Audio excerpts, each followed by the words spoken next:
Good morning, students. Welcome to the lecture of real analysis.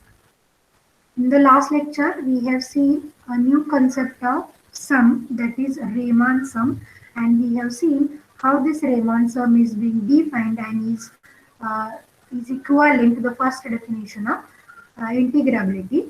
Riemann sum is defined as SPF is equal to summation I equals to 1 to n f of ti into delta xi.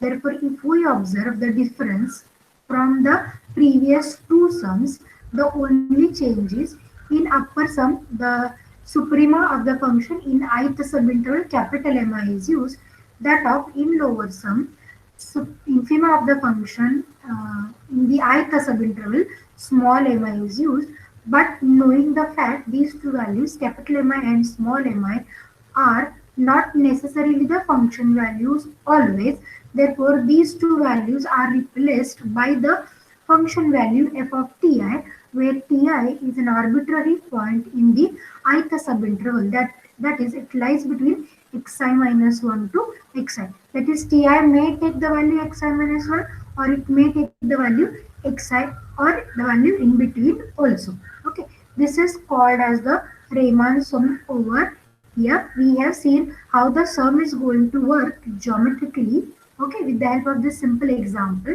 Therefore, by looking at the sketch, one can understand this Riemann sum is somewhat like a combination of upper sum and lower sum.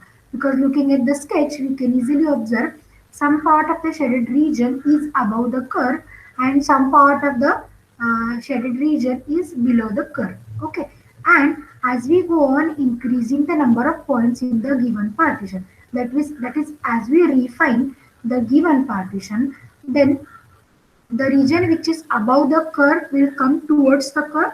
Similarly, the region which is below the curve will go towards the curve. Okay, and if so, if means by doing this procedure, that is increasing the number of points, that is n is tending to infinity, if this limit SPF exists, if limit of this SPF exists, then we say that the function is integrable, and the limiting value is nothing but the integration. Okay, this is what in detail we have seen in the last lecture. Here we have mentioned that if the limit SPF is going to exist, that is convergent to a number a as mu p tends to 0. Okay, this condition mu p tends to 0 is equivalent to n tends to infinity, because as n is tending to infinity means we are increasing the number of points in the given partition, and by increasing the number of points in the given partition, no doubt norm of a partition, that is length of largest subinterval, is tending towards 0. Therefore, whenever this limit SPF exists and is equal to a, we can say that the function is integrable. Therefore, we have written this to be the second definition of integrability, that is, a function here is said to be integrable if limit SPF exists as mu p tends to 0, that is, limit mu p tends to 0, SPF is exactly equals to the integration. Means limit of this SPF is nothing but the integration. And in terms of epsilon delta notation, the same statement can be written as mod of SPF minus integration less than epsilon whenever norm p less than delta. Or one can write this change here as mod of mu p minus 0 less than delta. Okay, one and the same thing. This is the just a way to write. This definition is written with the help of limit form, and this is written with the help of modulus. Okay. Also, we have noted that whenever mu p is tending to 0, this is equivalent to n tends to infinity. Therefore, in this definition, in the second definition, one can replace mu p tends to 0 by n tends to infinity. Therefore, limit n tends to infinity is equivalent to mu p tends to 0. Later, we have seen both the definitions of integrability are equivalent. What is the first definition of integrability? This was given by Darboux condition, and that definition is whenever upper integral is equal to lower integral, the function is said to be integrable. This we will call as first definition, and whatever the definition we have written by Riemann sum just now, we will call it as the second definition of integrability. Okay, proving the two definitions are equivalent to one another means we have to prove definition 1 implies and implied by definition 2, and we have seen in detail how definition 1 implies definition 2 and definition 2 implies definition 1. Okay, while proving the first part of definition 1 implies definition 2, we have made use of the Darboux theorem. Darboux theorem, if we use, it will give me the partition with norm p less than delta such that UPF is less than by upper integration plus epsilon, LPF is greater than by integration minus epsilon. Then anyhow we want to introduce this Riemann sum. If we using the two sums, we want to introduce Riemann sum, and to introduce the Riemann sum, we have used a relation between arbitrary function value and infima and suprema in the ith subinterval for the function m, and the relation is mi less than or equals to f of ti less than or equals to capital Mi. Then we have converted this inequality to sums. Once I convert it to sums by using the Darboux sum, we have proved that SPF lies between integration minus epsilon to integration plus epsilon, which in turn gives us mod of SPF minus integration less than epsilon. Hence, definition 2 is true. That is, the function is integrable by definition 2 as well. Okay. Now, in the second part, proving definition 2 implies definition 1, we have assumed limit SPF exists. We have proved the function is bounded. Later, for proving or for introducing the two sums UPF and LPF with the help of SPF, we have made use of the definition. Definition says that mod of SPF minus a less than epsilon by 2. Epsilon by 2 is just an adjustment we have made. Okay, which in turn gives us that SPF lies between a minus epsilon by 2, a plus epsilon by 2. Then by considering this sketch, we have seen by varying the Ti selection of the Ti over the interval xi minus 1 to xi, once the Ti is selected in such a way that it will give us the suprema of the function. In that case, SPF converted to UPF.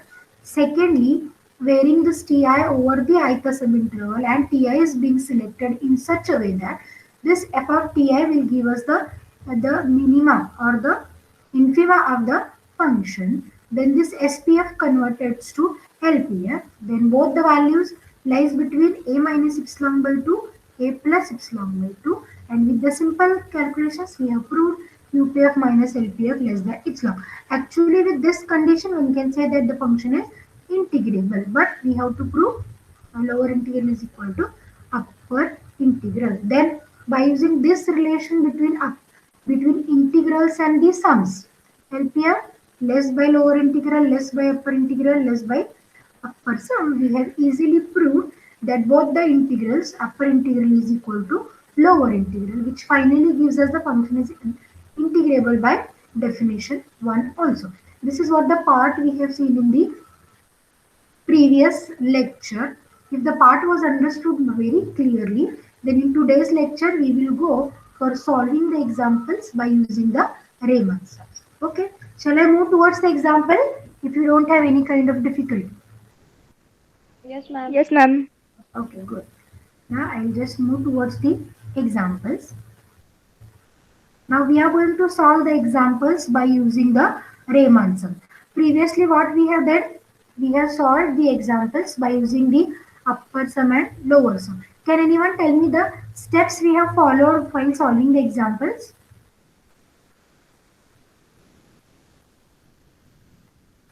Yes, can anyone tell me the steps we have used while solving the examples by Darboux definition?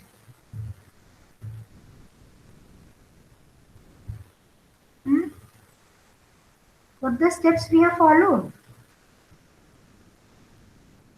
I hope I am clearly audible. आवाज येतोय ना माझा? Yes, ma'am. Yes, ma'am. Yes, ma'am. What are the steps we have followed?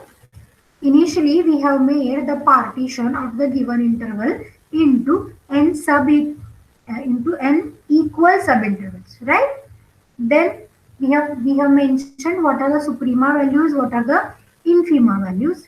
Then we have moved towards finding the upper sum and lower sum. Then we have found lower integral and upper integral, and we have checked out whether both the integrals are equal or not. And if the integrals are equal, the function is integrable, and if the integrals are not equal, the function is said to be not integrable. This is what the method we have used while solving the examples. Correct? No? Now in this section, we are going to solve this by the help of Raymond's. Therefore, what should be a procedure one should follow? Again, the same steps we will do. We will make the n equal partitions or n equal subintervals of a given of the given interval. Then we will select the value of ti. Ti is an arbitrary point of the ith subinterval. Once we select ti, then directly we will go for writing the SPF, that is Riemann sum, and we will check its limit n tends to infinity, whether it exists or not. If it exists, function is integrable, and the integration value is nothing that limiting value, integration value of the given function. Is it clear to everyone? Yes, ma'am. Okay. What is given? Given that the function f of x is 7x plus 3 on which interval? 1 to 2. On the interval 1 to 2. Now, what is the total length of the interval? 1. It is 1. Then if I divide the interval into n equal subintervals, what would be a length of each subinterval? 1 by n. Okay, therefore, can anyone tell me the points of the partition then? Let P, or here one can write, let us divide the interval into n equal parts. Okay. Therefore, what are the partition points? Can anyone tell me? First point is, or shall I write x0, x1 first? x0, x1, x2, somewhere last point is xn. Now, what is my first point? x0 is 1. What would be my next point? 2 by n. Is it 2 by n? 1 by n. 1 by n. Yes, it is 1 plus 1 by n, right? Next is 1 plus 2 by n. 2 by n, good. And so on. What will be my last point? 1 plus n by n. But n by n is 1, therefore this is 1 plus 1, 2. Therefore this is the partition. Let this be a partition of given interval 1 to 2 into n equal parts. Okay, it is not essential to make the n equal parts always. One can make the partitions, or one can make the subintervals with unequal width also, but we are making with equal width just for the sake of convenience, or for simplicity in the solving the example. Then what is the length of every subinterval delta xi? 1 by n. 1 by n. Yes, it is 1 by n. Okay. And what is the point xi? x0 is 1, x1 is 1 plus 1 by n, x2 is 1 plus 2 by n. Therefore, can anyone tell me what is xi? 1 plus I by n. 1 plus I by n. 1 plus I by n, and I is equals to 1 to n. Why I am writing 1 to n? Because for I is equal to 0, it is 1, x0. Value is x0. Is it clear to everyone? Now what we have done, we have selected the partition of the given interval by making n equal parts. so that the length of every subinterval is 1 by n and the point xi is 1 plus I by n. Now the selection of ti is essential. One may select any value. One may select xi minus 1 or xi. Here we will select ti is equal to xi. Correct now? Ti is equals to xi when I is equal to 1 to up to n. Now we will go towards finding the Riemann sum, SPF. What is this formula? What is the formula for that? Summation f of Mhm. ti delta xi. Good. Summation I equals to 1 to n f of ti into delta xi. Okay. What is ti we have selected? Xi. Xi. Therefore, this is f of xi into delta xi. But what is the value of xi? This is 1 plus I by n. And what is delta xi? This is 1 by n.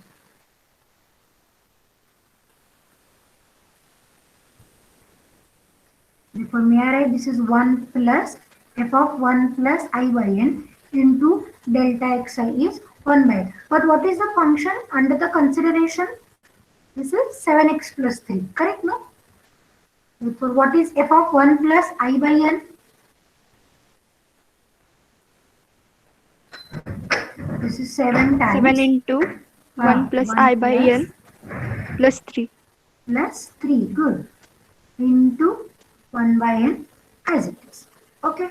Now that 1 by n is independent of I, one can take it outside. And we will just do the simplifications. Summation I equals to 1 to n.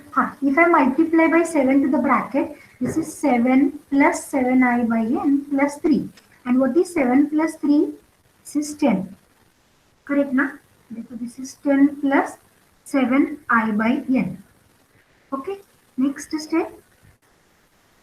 Now we will separate the sum over the two terms. Summation I equals to 1 to n 10 plus summation I equals to 1 to n 7i by n. Okay. What is summation 10?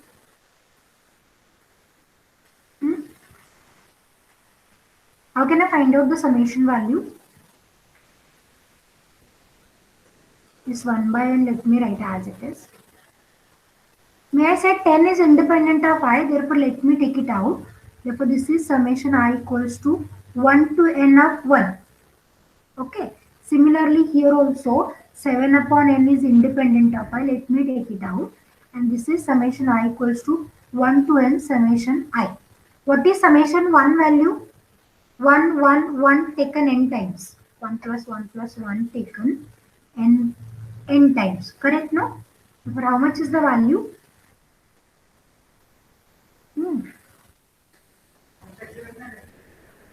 How much is this value? 10. Yes, it is n. And how much is summation I value? 1 n into plus I plus 1 by 2. n plus 1 upon 2. Sum of first n natural numbers. Okay. Now this n will get cancelled. Now we will divide by this n to a bracket. So for the first term is this is 10 plus this is 7 by 2 I will write. And if I divide by n to this bracket, we remains with 1 plus 1 upon n. And this is what the value we have obtained for the Riemann sum, SPF. Okay. What should be my next step then? To check whether the limit SPF exists. And limit as n tends to infinity. Therefore, let us take a limit here, taking limit as n tends to infinity, we get. What we will get if I take the limit as n tends to infinity? To the left, limit n tends to infinity, SPF. To the right also, I will write limit n tends to infinity, 10 plus 7 upon 2, 1 plus 1 upon n. थोड़ा नहीं 10 plus 7 upon 2, 1 by n. Okay.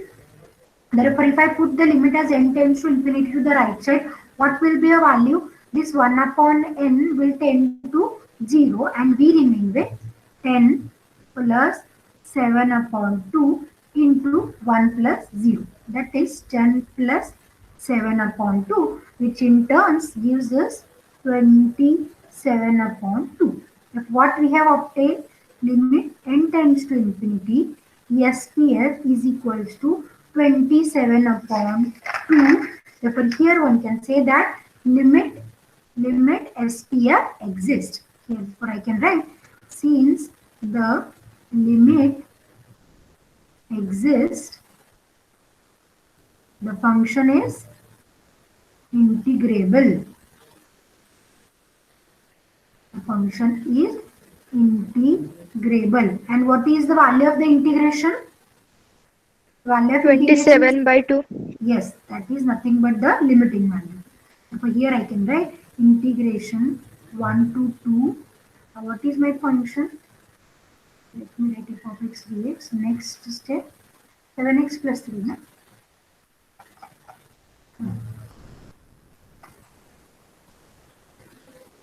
7x plus 3 dx is equals to 27 upon 2.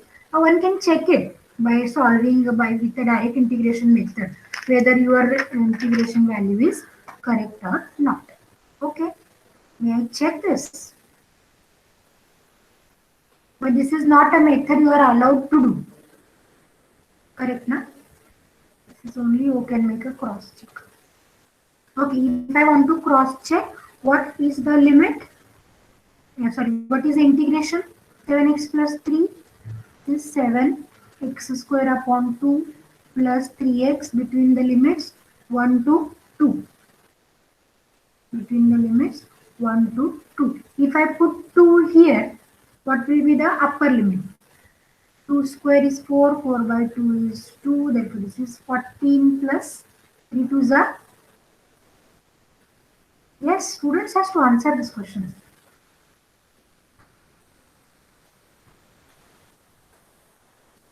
Hello? 20, ma'am. If you are not responding, that I am having a doubt whether I am audible or not.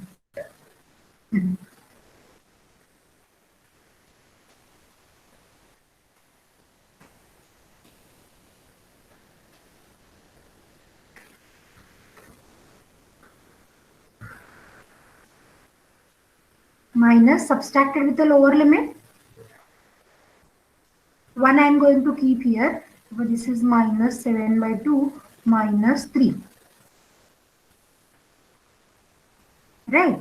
20 minus 3 is 17. 17 minus 7 by 2. This is 34 minus 7 by 2. What is 34 minus 7? 27 by 2. Means whatever the calculations we have done by Riemann-Sum method is correct. Okay. But if you are going to solve with this methodology in your exam, then you will not get the marks. You have to solve by Riemann-Sum method only. Okay. Any confusion with the example? Let me just repeat what we have done.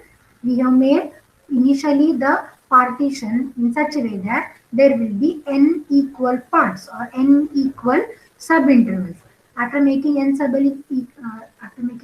equal subintervals, we have noted the length of subinterval. Every subinterval we have noted what is the value of xi. Then we have selected this ti as xi. Then we have directly gone for finding the SPF, and by the formula, this is f of ti delta xi with the summation. And we have just substituted the value, and this is some algebraic calculations. With this, we have obtained our answer. I hope there is no difficulty. Let me go for one more example. Integration 3 to 10 x square dx.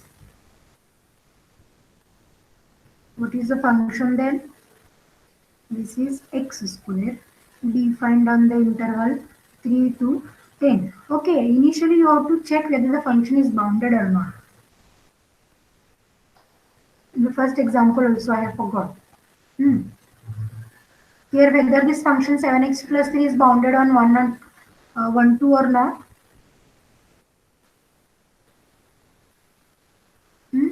Whether the function 7x plus 3, a linear function, is bounded on closed interval 1 to 2 or not. If it is bounded, then only we can proceed further to check whether limit SPF exists or not. Yes, ma'am, it is bounded. Yes, it is bounded. Therefore, here we have to mention here F is bounded. Now, what about this second example? X square defined on 3 to 10. Yes, bounded or not?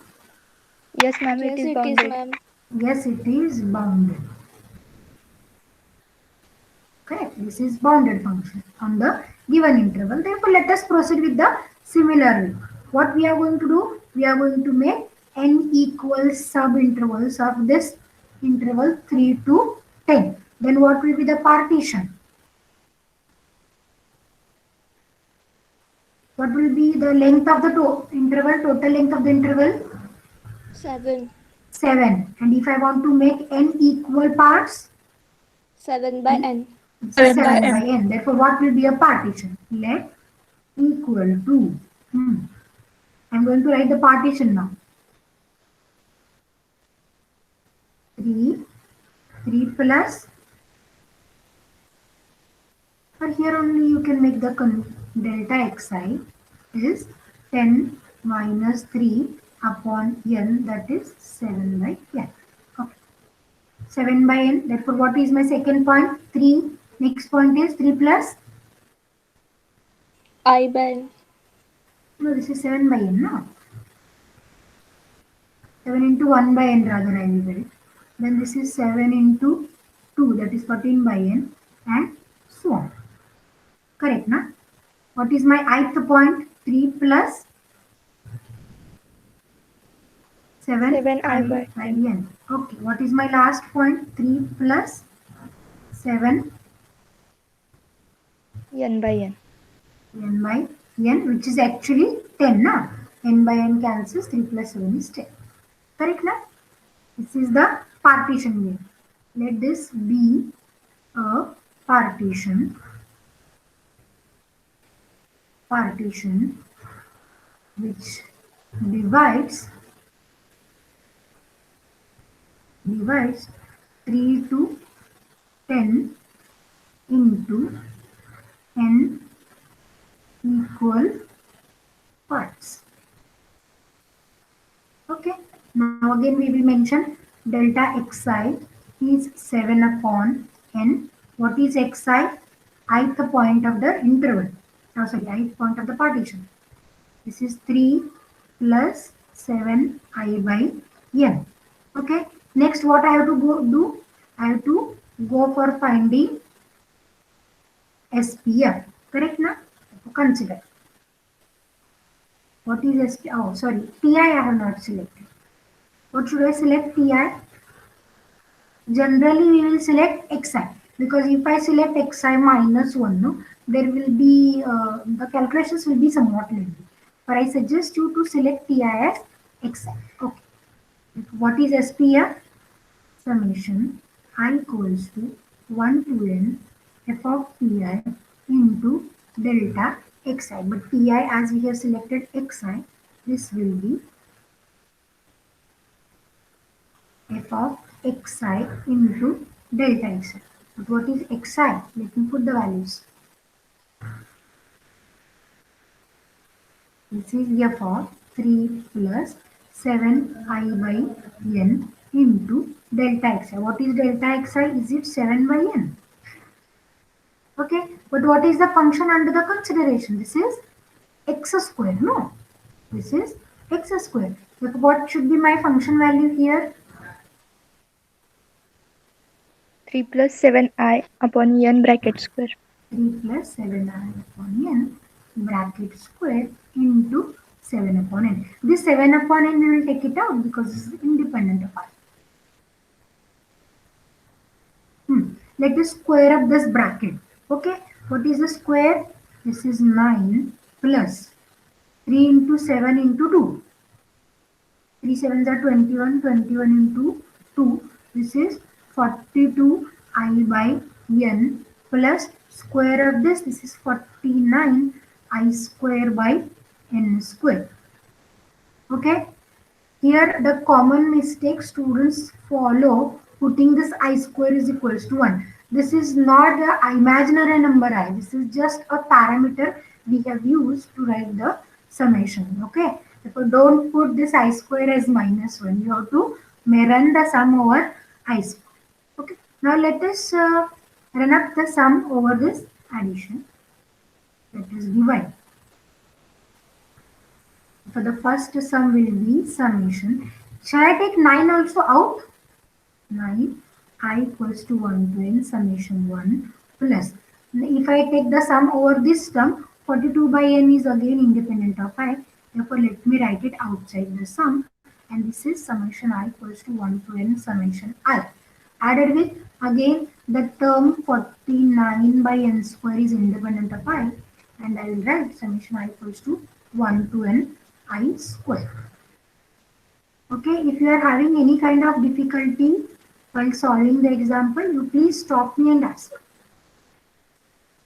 Now we are going to write down the summation value. Summation 1, summation I and summation I square. What will be the value? This 7 upon n, we will write it as it is. Summation 1 is n. Okay, 42 upon n. Summation I is n plus 1 upon 2 plus 49 by n square. What is summation I square? N into n plus 1 into 2n plus 1 by 6. Yes, good. n plus 1, 2n plus 1 by 6. Now we will make the simplifications.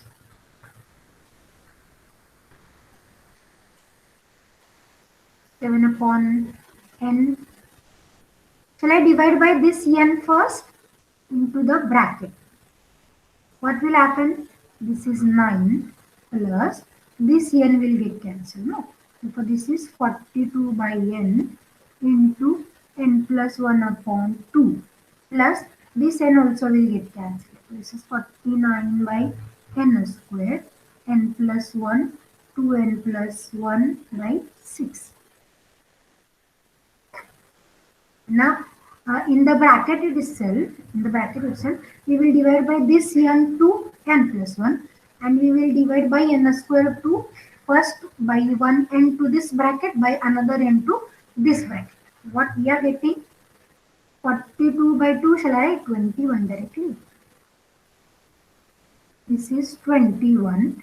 If I divide by n to n plus 1, this will be 1 plus 1 upon n. Next, 49 by 6 I will keep, and if I will divide by 1 n to this bracket, which gives me 1 plus 1 upon n. By the second n I will divide to this bracket, this is 2 plus 1 upon n.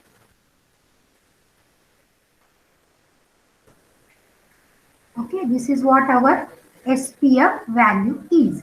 Now we will take limit n tends to infinity.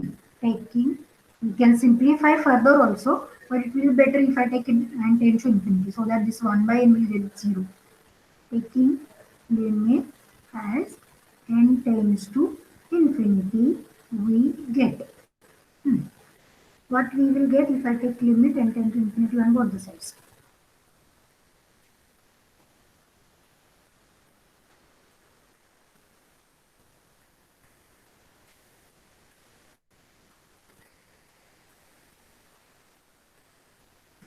This bracket carried out as it is. Now let me put a limit.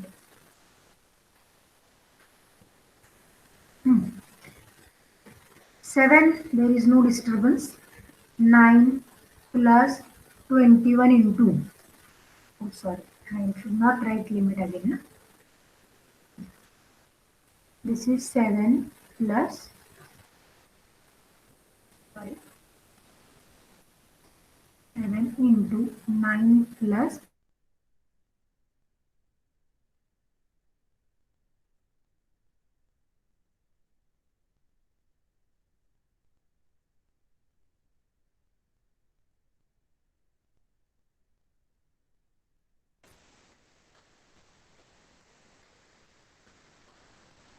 times 9 plus 21 into 1 plus 0 is 1, 29 plus that is 21.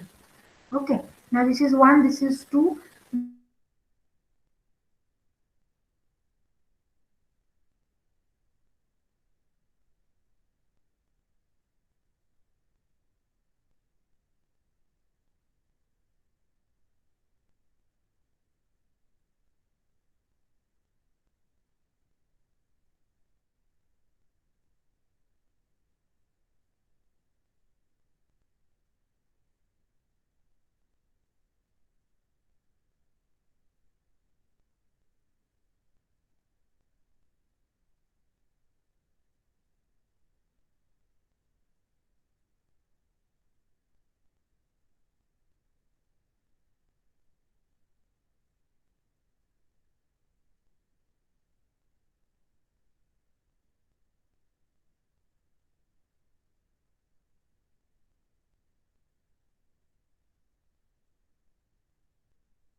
Hello.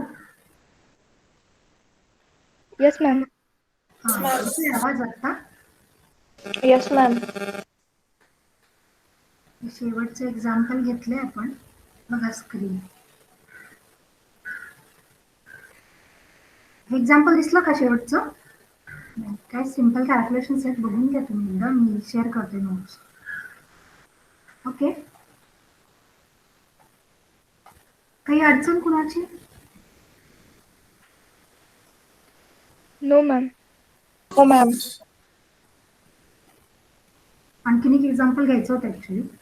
Network fluctuations खूप आहेत. थांबूया आपण, उद्याच्या लेक्चरला घेऊ शकतो आपण. फक्त आता हे जो 2 एक्झाम्पल घेतलं याच्यात काही अडचण असेल तर विचार. आणि हे जे सेकंड एक्झाम्पल आहे ना, हे एक्झाम्पल परत क्रॉस चेक करून बघायचं. ओके. फक्त कम्प्लीट करूया एक्झाम्पल आपण. Limit XPF exist means limit SPF exists, comma, the given function is integrable. And what is the integration value?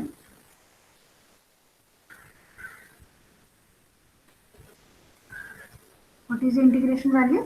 Integration value is nothing but limit SPF value. Na? 973 upon 2. Okay. Hello, परत आवाज गेला का? No, ma'am. येतोय ma'am. येतोय ना? हा. हे झालं ए आत्ताच एक्झाम्पल. आता 1-2 एक्झाम्पल्स होमवर्कला देते मी, तर तुम्ही सॉल्व्ह करायचं सगळ्यांना. ओके. फक्त एक -1 to 1चं आहे ते आपण पुढच्या लेक्चरला घेऊ. म्हणजे आतापर्यंत जेवढे एक्झाम्पल घेतले ते सगळे पॉझिटिव्ह इंटरव्हलचे होते ना, पॉझिटिव्ह राईट साईड. एक एक्झाम्पल असं घेऊया आपण, त्याच्यात तुम्हाला थोडं निगेटिव्ह साईड आणि थोडं पॉझिटिव्ह येईल. ओके. तोपर्यंत 1-2 एक्झाम्पल्स तुम्हाला होमवर्कला देते मी, सॉल्व्ह करायचे सगळ्यांनी.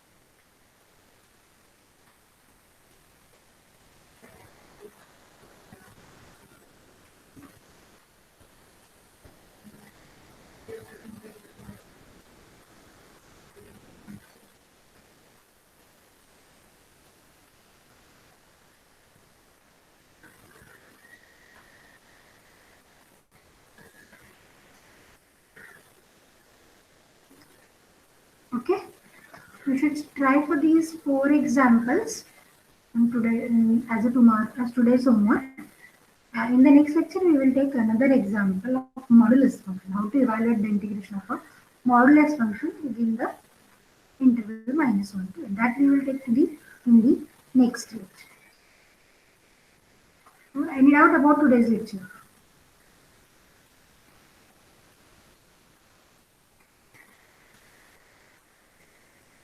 No, ma'am. Example सोपे आहेत actually.